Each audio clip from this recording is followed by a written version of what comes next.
Ang next na target destination natin guys ay papunta tayo ngayon sa tinatawag na Apostol sa Pillars of Apostol, Pillars of Saints.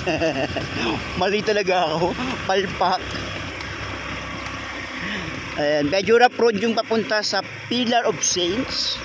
So possible dahil ito ay saint, so ini-expect natin yung pillars na matagpuan natin doon ay 12 pillars.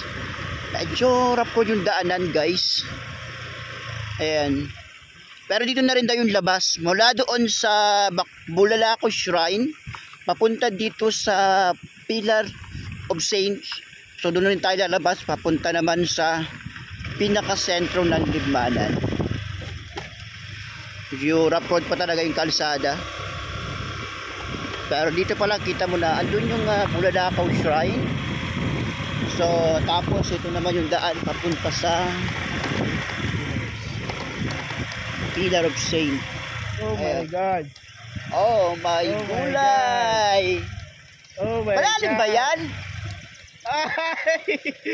Oh, ikaw na. Utang ina. Kaya mo yan. Ikaw na kaya. Ibibidyo kita. Ikaw na. Sure. Ikaw na, vlog. Oo, sure yan. Wait lang. Ayan. So, kaya yan!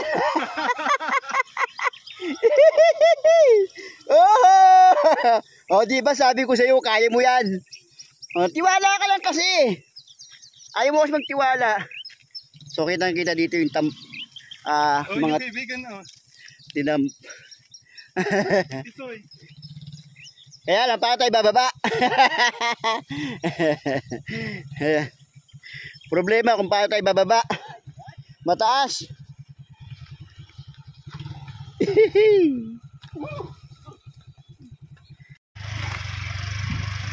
Grabe pa yung rough road guys papunta sa Pillar of Saint.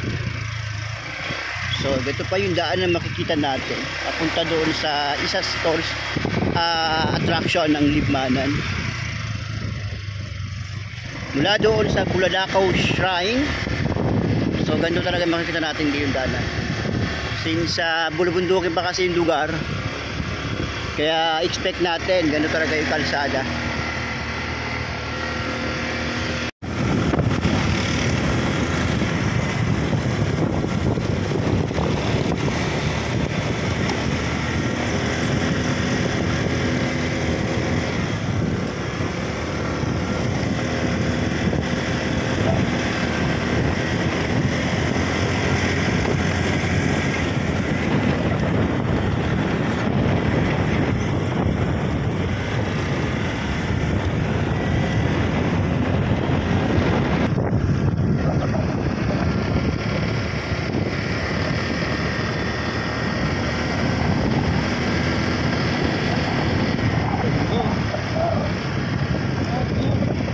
Approaching tayo ngayon guys, tinatawag na Pillar of Saints. Ayan guys, grabe.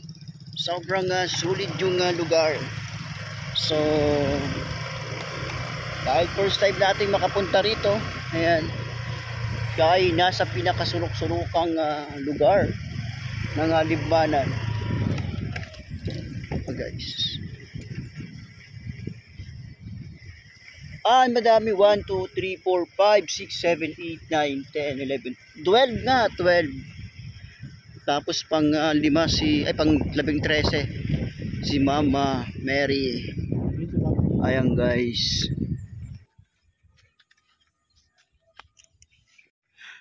So ganito kaganda yung istruktura ng Pillar of Saints dito sa Libmanan. So talagang perfect yung obra.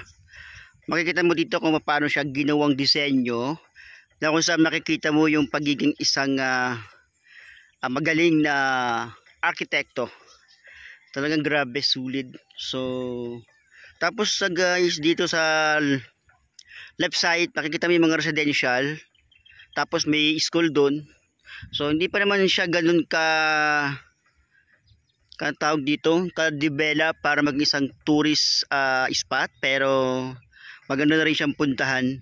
So wala kang iba makikita dito kundi yung Saint of Pillars na makikita mo dito. So, medyo malayo ito dun sa Bulalakawa Shrine. Pero worth it naman pag napuntahan. Sobrang ganda.